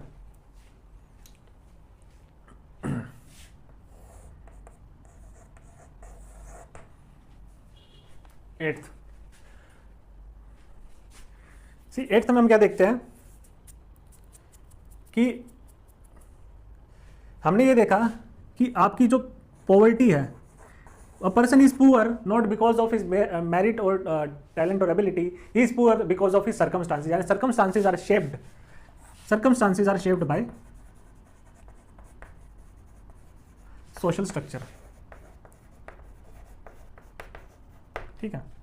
इसी का फर्दर कंटिन्यूएशन करते हैं। सी आप किस कंट्री का पार्ट है, that is this is not in your hands, the country in which you are born into, but the country in which you are born into can definitely impact your economic status और the class which you belong to. For example third world Sahara countries, वहां पे poverty rate ज्यादा है, तो वहां पे पूरा होने की प्रोबेबिलिटी भी ज्यादा होगी compare to the westernized countries.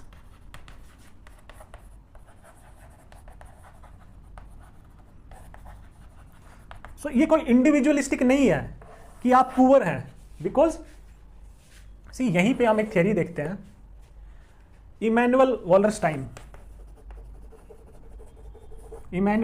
इसके बारे में पढ़ेंगे भी। इन्होंने दी थी वर्ल्ड कैपिटलिस्ट और world system theory. World system theory ये बोलते हैं कि जो कैपिटलिज्म है, capitalism is a global system of exploitation.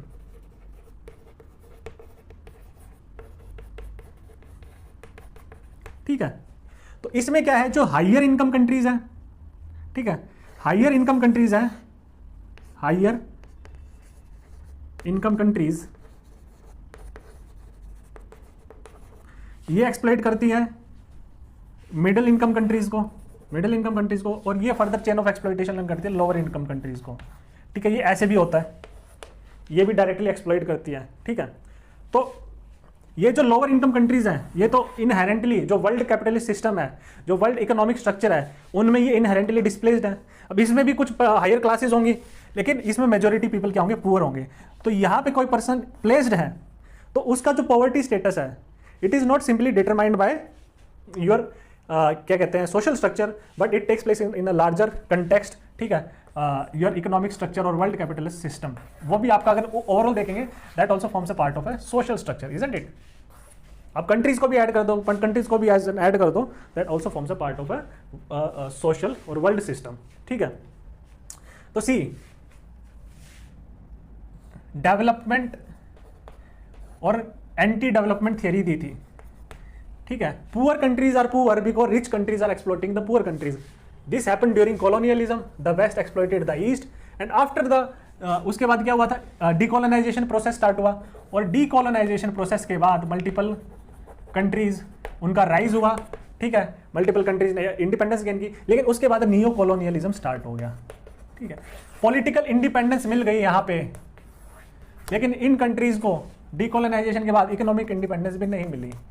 ठीक है, इसका मतलब क्या है कि जो पावरफुल कंट्रीज है स्टिल शेप कर रही थी पुअर कंट्रीज की पॉलिसीज को, इकोनॉमिक पॉलिसीज को, और उसकी वजह से क्या है, फॉर एग्जांपल वहाँ से क्या है, वहाँ की पॉलिसीज को फेवरेबल बनाना, अपनी कंपनियों को अंदर घुसाना, वहाँ के लोगों को एक्सप्लॉइट करना। ठीक है, वहाँ पे फैक्ट्री सेटअप करना, हालांकि एम्प्लॉयमेंट भी जनरेट हो रही थी, लेकिन बहुत ही चीप लेबर था, उतनी एम्प्लॉयमेंट भी नहीं जनरेट हो रही थी, और पुअर वर्किंग कंडीशंस थी। ठीक है, और ज़्यादा से ज़्यादा जो रॉ रिसोर्स आपका रॉ मटेरियल है वो फ्लो कर रहा था टुवर्ड्स द मैन्युफैक्चरिंग कंट्रीज और विच आर वेस्टर्न कंट्रीज, और उसकी वजह से एक flight of capital was taking place from poor countries to rich countries, और इसी वजह से these countries are under developed because these countries are exploiting them, these countries are over developed because these countries are under developed. So this is an anti development thesis.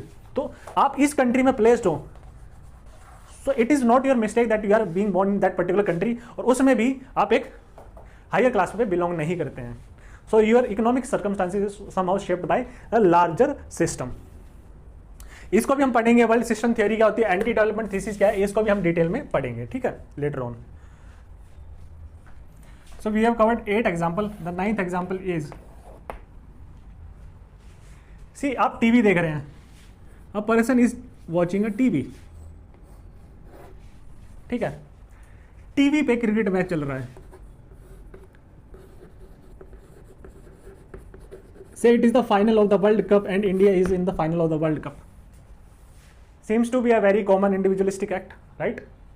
Or say it is Olympics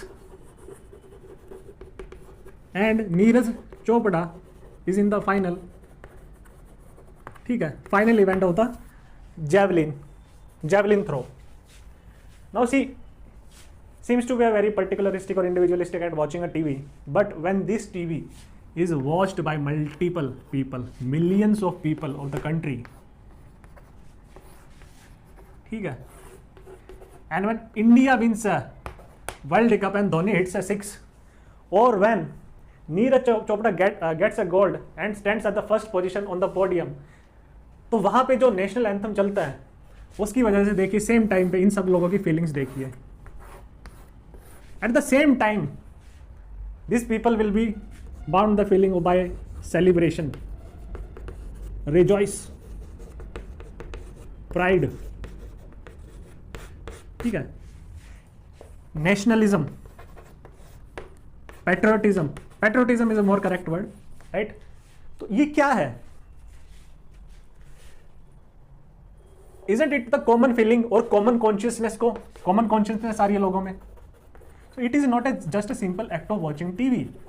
It is much more than that. It builds common consciousness, it builds unity.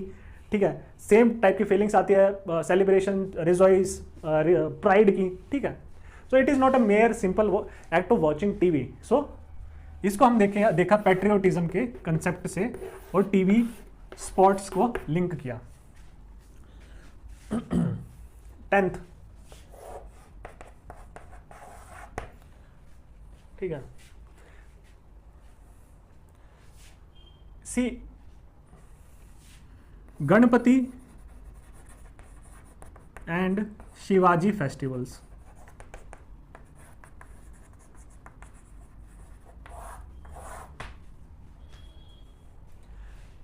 Now during late 1850s or the late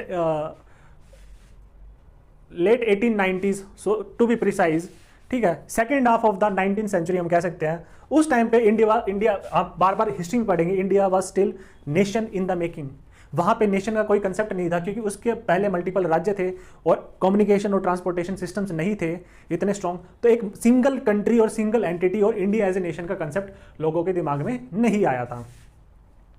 ठीक है, तो उसमें क्या है, हमने देखा moderates आए, politicise करेंगे मासिस को. ठीक है, जागरूकता लेके आएंगे. तो उसमें एक एक्सट्रीमिस्ट थे बाल गंगाधर तिलक. उन्होंने स्टार्ट किया गणपति और शिवाजी फेस्टिवल्स. ऐसे क्यों स्टार्ट किया?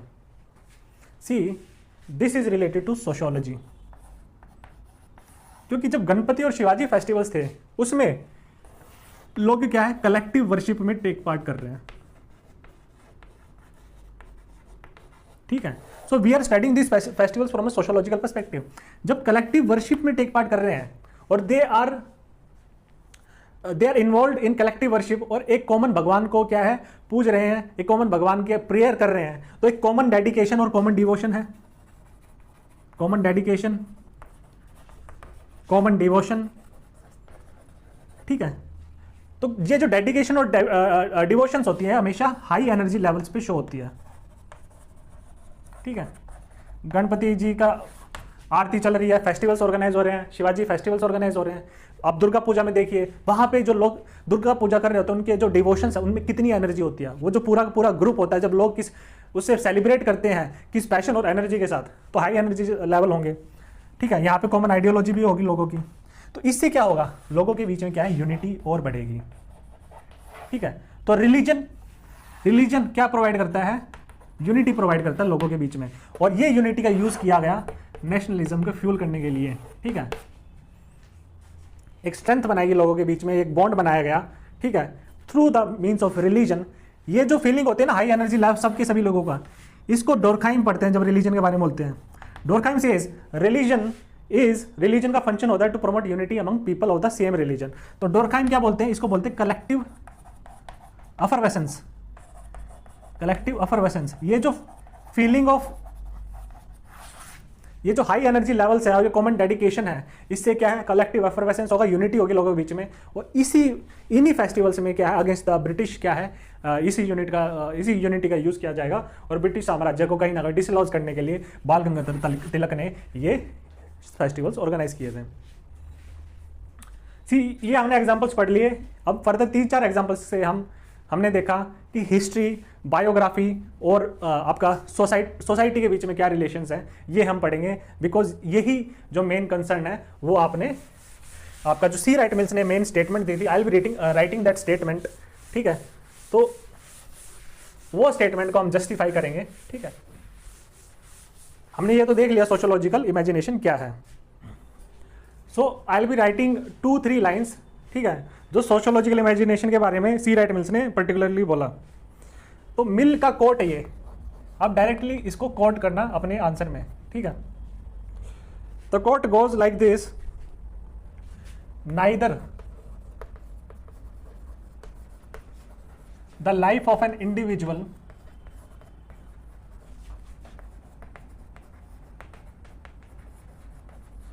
ठीक, nor the history of a society,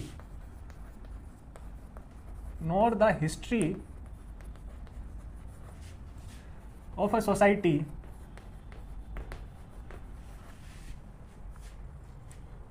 can be understood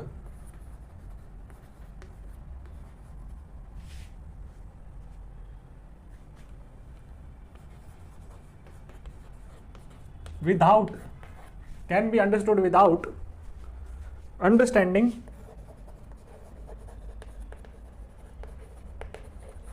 both. ठीक है, इसका मतलब क्या हुआ? हमने ऑलरेडी देखा कि मिल्स बोलते हैं कि इंडिविजुअल और सोशल को कनेक्ट करना पड़ेगा। इंडिविजुअल क्या है? सोशल, इंटीमेटली कनेक्टेड है। सेल्फ और सोसाइटी इंटीमेटली कनेक्टेड है। ठीक है, हमने ये भी देखा कि जो इंडिविजुअल की पर्सनल प्रॉब्लम्स हैं एक इंडिविजुअल की, जब ये मल्टीपल पैटर्न करेंगे तो ये सोशल इश्यूज के साथ भी लिंक किया जा सकता है। ठीक है, क्रिटिकल रीजनिंग हमने देखा, common sense, going beyond common sense, developing critical reasoning and sociological imagination, and uncovering the hidden underlying meanings of the society, of the person's acts and choices. ठीक है, तो हमने ये देख लिया neither the life of an individual, life of individual मतलब उसकी biography. हमने देख लिया कि इंडिविजुअल का वर्ल्ड व्यू क्या है, ठीक है, उसकी चॉइसेस क्या है, ड्रेस मैनरिज्म्स क्या है, ठीक है, और क्या कहते हैं उसका ड्रेस मैनरिज्म्स के साथ साथ हमने देखा मैरिज, डाइवोर्स, ठीक है, बैप्टाइजेशन हम देखते हैं बर्थ के दौरान या मुंडन बर्थ के दौरान। ठीक है, वेरियस चॉइसेस, म्यूजिक, किस टाइप के म्यूजिक सुनता है, किस टाइप के स्कूल में जाता है, schooling system, college education received, ठीक है, even death, suicide sometimes, old age, circumstances, all these various events in the life of an individual are somehow shaped by larger social system और his position in the social structure हमने देखा। ठीक है, जैसे world capitalist system या फिर social structure में position, किस कास्ट, किस क्लास से बिलोंग करता है। तो entire biography of an individual, you can not study this biography of an individual without, in isolation, without understanding the larger social issues or how these personal problems are connected to social issues। ठीक है, हमने personal problems connect कैसे करके देखी social issues से, ये सब हमने स्टडी किया। ठीक है, personal routine day to acts जो हमें लगते थे, जैसे चाय पीना, that is somehow driven by social forces. ठीक है, उसके पीछे एक सोशल इमेजिनेशन हमने देखा कि कैसे डेवलप हुई है। अब इसमें क्या है, दो एग्जांपल और देख लेते हैं। I missed out this to examples, obesity और unemployment. When a single person is obese, that is a personal problem or a personal issue or personal challenge। लेकिन ओबेसिटी अगर मल्टीपल, अब यही मल्टीपल लोग ओबेस हो गए तो एक पैटर्न बन गया ना सोसाइटी में। ठीक है, तो मतलब सोसाइटल प्रॉब्लम है, it is a social issue. ठीक है, फॉर एग्जाम्पल अमेरिका में obesity is not due to, it is due to sedentary lifestyle. और ये सीडेंट्री लाइफस्टाइल कौन फ्यूल कर रहा है? This sedentary lifestyle is fueled by American capitalism. ठीक है, because over in American capitalism और अर्बनाइजेशन पीपल आर ओवरबर्डन्ड। ठीक है, over time, large hours of work, very last time to go to a gym और to do some kind of exercise. ठीक है, busy schedule, busy routine, it is contributing to sedentary lifestyle. Type of work, for example service occupation. अब agriculture में आप और करोगे तो you want be obese, तो सर्विस ऑक्यूपेशन। सो क्या है, जो लार्जर सोसाइटल सिस्टम है वो ऐसे सोशल फोर्सेस जनरेट कर रहा है जहां पे मल्टीपल लोगों को ओबेसिटी हो रही है। ठीक है, प्लस अगर टाइम कम है, ओवर वर्क है, तो कम से, और आप अमेरिकन फैमिलीज को भी देखिए, इंडिविजुअलिस्टिक फैमिलीज है, वहाँ पे इंडिपेंडेंस बहुत ज़्यादा होती है। तो क्या यंग जो है और बाकी जो लोग हैं अलग रहते हैं अपनी फैमिली से। तो उसमें क्या है, सेडेंट्री लाइफस्टाइल हो गया, एक तो बैठे रहते हैं, सर्विस बेस्ड ऑक्यूपेशंस हैं और ओवर टाइम है। इसके साथ साथ हम देखेंगे कि आपका क्या है, सेडेंट्री लाइफस्टाइल के साथ साथ आपको कम से कम टाइम में खाना बनाना पड़ेगा। तो it is also leading to fast foods. Fast foods का मतलब क्या है, कम से कम टाइम में, इंस्टेंट फूड जिसे बोलते हैं ना, 2 मिनट्स मैगी, ये भी आजकल इंस्टेंट फूड्स। तो इससे क्या है, कम टाइम में फूड बनेगा और higher calories, these are high calorie foods. तो इससे क्या, ओबेसिटी बढ़ेगी। अब similar thing is taking place in Delhi, Bangalore or urban cities of India. Obesity is also rising because due to this sedentary lifestyle. Unemployment again, अगर एक आदमी unemployed है, that is his personal problem। ठीक है, और वो क्यों unemployed है, that may B due to social factors. लेकिन large number of people if they are unemployed, it means there is a pattern, there is an underlying structure behind this, और it might be due to the market failure. ठीक है, market failure की वजह से हो सकता है, या फिर मार्केट अपॉर्चुनिटीज गवर्नमेंट इतनी जनरेट नहीं कर रही है। तो ये लार्जर सोशल प्रॉब्लम हो गया, इसको डील करना पड़ेगा। So life of an individual, ठीक है, it does not takes place in a vacuum. तो पर्सनल प्रॉब्लम्स और सोशल इश्यूज रिलेटेड है, इंडिविजुअल और सोशल रिलेटेड है, सेल्फ और सोसाइटी रिलेटेड है। इसका एक रेफरेंस दिया सी राइट मिल्स ने कि फॉर एग्जांपल डांसर और डांस के बीच में वही रिलेशनशिप है जो इंडिविजुअल और सोशल के बीच में है और इंडिविजुअल और सोसाइटी के बीच में है। फॉर इंस्टेंस कि अगर खाली डांस होगा और कोई डांसर नहीं होगा तो वो डांस का जो आइडिया और नोशन है वो एक बड़ा ही वेग और एब्स्ट्रैक्ट और अनयूजफुल सा एक आइडियलिस्टिक सा नोशन है। उसको इंप्लीमेंट करने के लिए जैसे ऑन द ग्राउंड डांसर नहीं होगा, ठीक है। अब सिमिलरली डांसर है लेकिन डांस का कोई कंसेप्ट नहीं है। तो अगर डांस का कंसेप्ट नहीं है तो इफ समवन इज मूविंग और डांस का कंसेप्ट नहीं है तो this all will seek like random movements, not synchronized, ठीक है, नॉट एलिगेंट।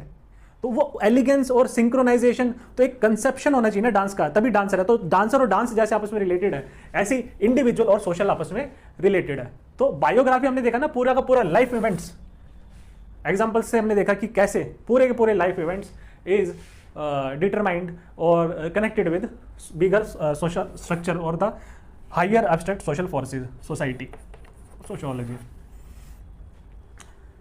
फिर हमने ये भी देखा था, this is also connected with history, right. History से कैसे हमने ये देखा कि ये सोसाइटी है, इसमें एक इंडिविजुअल प्लेस्ड है। हालांकि हमने देख लिया कि इसकी biography shaped by largest social forces, isn't it. लेकिन ये जो सोसाइटी है ये भी ये करंट सेटअप में सोसाइटी है। टाइम मान लो T(n) पे है तो उससे पहले T0 से इवॉल्व करते करते ये सोसाइटी आई होगी, ठीक है। तो पर्टिकुलर वे में इस सोसाइटी के पीछे एक हिस्ट्री होगी, पर्टिकुलर वे में ये सोसाइटी इवॉल्व हुई होगी, ठीक है। तो हिस्ट्री और historical events that is the evolution of a society in a particular manner. History और हिस्टोरिकल इवेंट्स उससे क्या है, it shaped present social context, और इसी सोशल कंटेक्स्ट को ही तो शेप करता है इंडिविजुअल को। तो biography, multiple choices of an individual, यहां पे हिस्ट्री कैसे शेप कर रही है सोसाइटी को, ठीक है।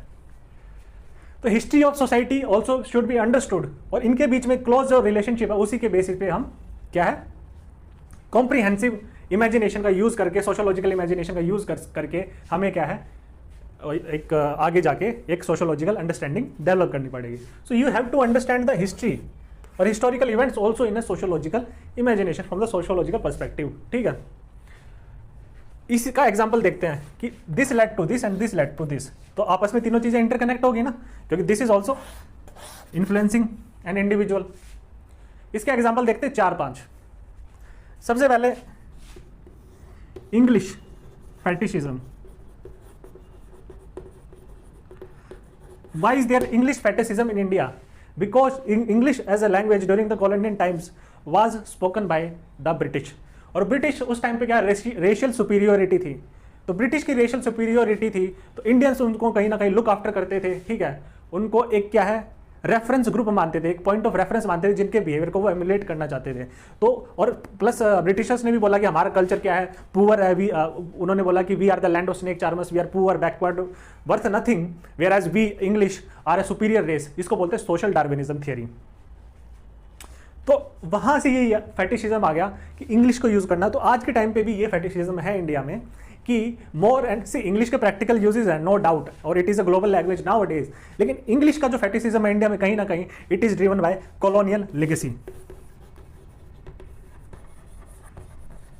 So an individual who wants to learn and speak English is not just for a practical purpose, but English is also used by the people to somehow show off their language or to somehow show off their knowledge, ठीक है।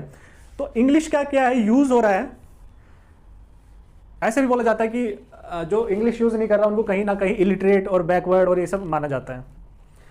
This is the मतलब कहीं ना कहीं this is a backward thinking आज के time पे लोगों के, स्पेशली इन रूरल एरियाज को इंग्लिश बोल दे तो उसको बड़ा पढ़ा लिखा और समझदार समझा जाता है।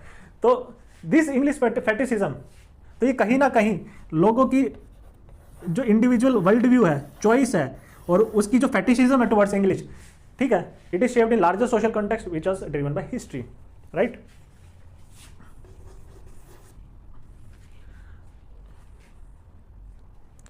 सेकेंड हम देखेंगे रिलीजियस डिवाइड इन इंडिया।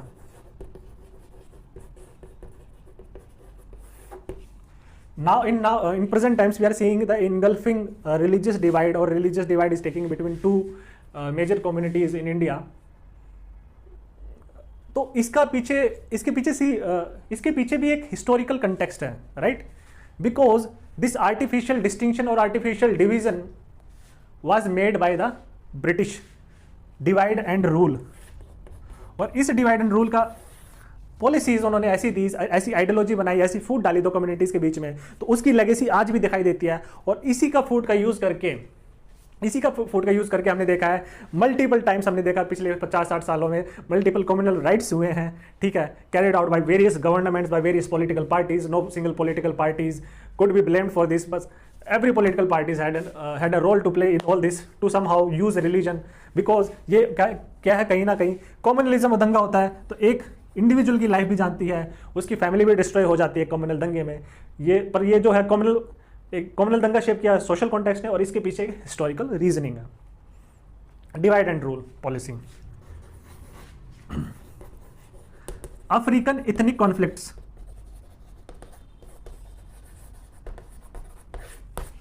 आप देखेंगे अफ्रीका में आज भी वेरियस इथनिसिटीज के बीच में एक कन्फ्लिक्ट है, ठीक है।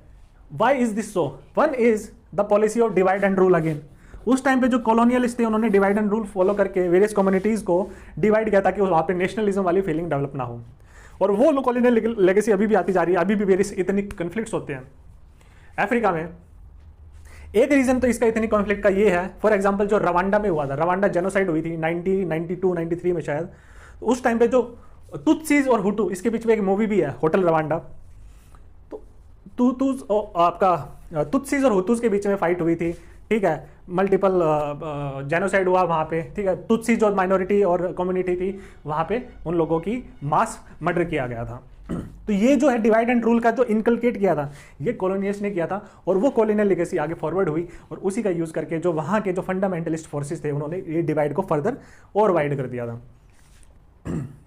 सेकेंड अफ्रीका में इतनी कॉन्फ्लिक्ट क्यों होते हैं? क्योंकि वहाँ के जो बॉर्डर्स हैं, बॉर्डर्स जो वहाँ पे जो कॉलोनिस्ट ने कैसे डिवाइड किया है अफ्रीका को, कि जो कंट्री जैसे पहले ब्रिटिश आ गई, फ्रेंच आ गए, फिर अपने हिसाब से कॉलोनीज गेन कर ली, जिसने जो जीता वो गेन कर लिया, फिर बाद में एग्रीमेंट हुआ कि ये वाला एरिया मैं तेरे को दे देता हूँ तो मेरे को ये दे दे। तो कोई एडमिनिस्ट्रेटिव जो बाउंड्रीज बनाएगी उसके पीछे कोई रेशनल जस्टिफिकेशन नहीं थी, कोई natural boundaries for example reverse और माउंटेन्स के बेसिस पे नहीं बनाएगी, ये एडमिनिस्ट्रेटिव बेसिस पे बनाई गई है, और ये क्या है, कॉलोनियल बेसिस पे बनाई है। तो वो भी फर्दर कन्फ्लिक्ट करती हैं, इतनी कन्फ्लिक्ट जनरेट करती हैं।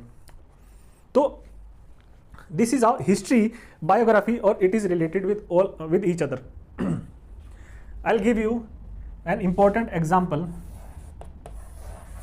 Of sociological imagination of individual and social is related with each other, ठीक है। समटाइम्स इंडिविजुअल कॉन्शियसनेस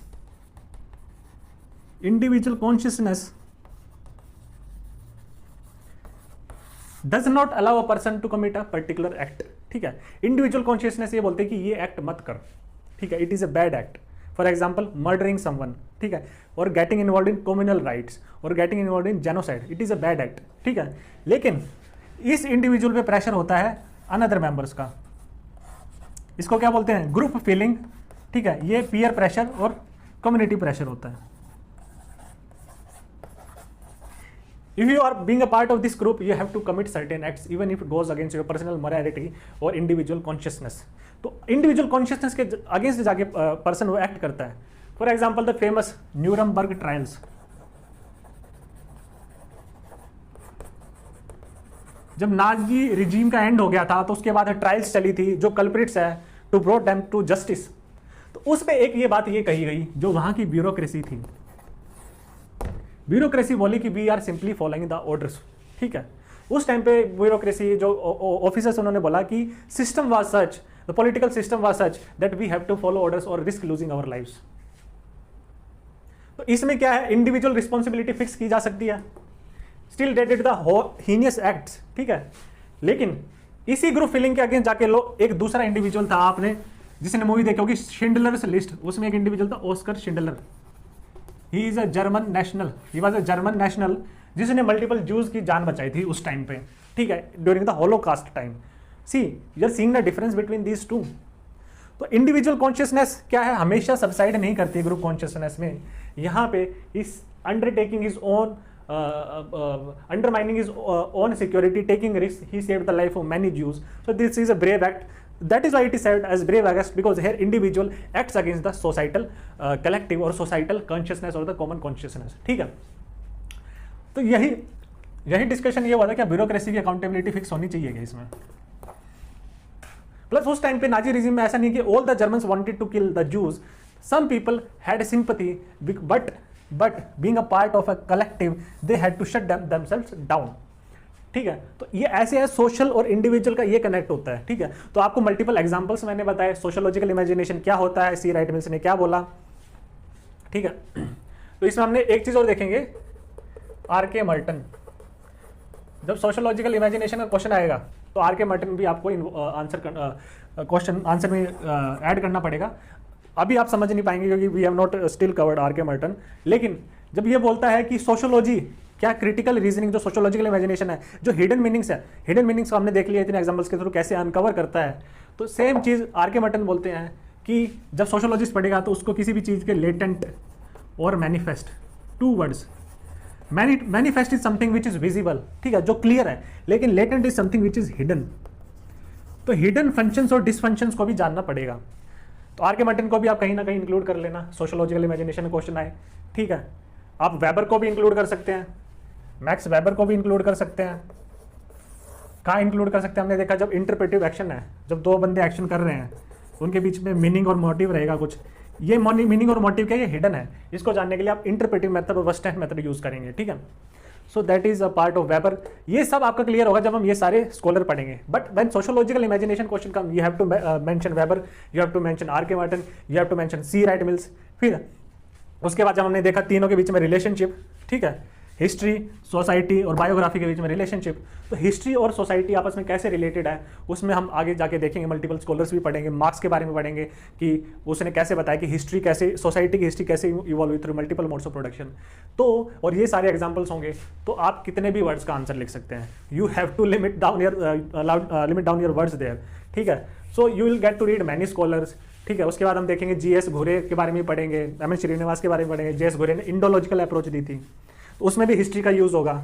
तो हिस्ट्री और सोशियोलॉजी के बीच में भी यहाँ पे कनेक्ट आ रहा है ना, तो यहाँ से हम एक और टर्म आंसर कर सकते हैं, सोशियोलॉजी और हिस्ट्री के बीच का कनेक्ट। तो सोशियोलॉजी क्या है, सोशियोलॉजी की रूट्स कहीं ना कहीं हिस्ट्री में है। Sociology is rootless without history.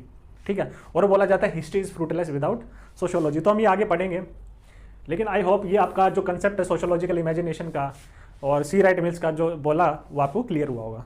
So in next lecture we will study about the benefits, applications और uses of sociology। ठीक है, रियल लाइफ में और मल्टीपल सिचुएशंस में, for example economic policy planning में क्या क्या यूजेस हैं, we will study about that in the next lecture।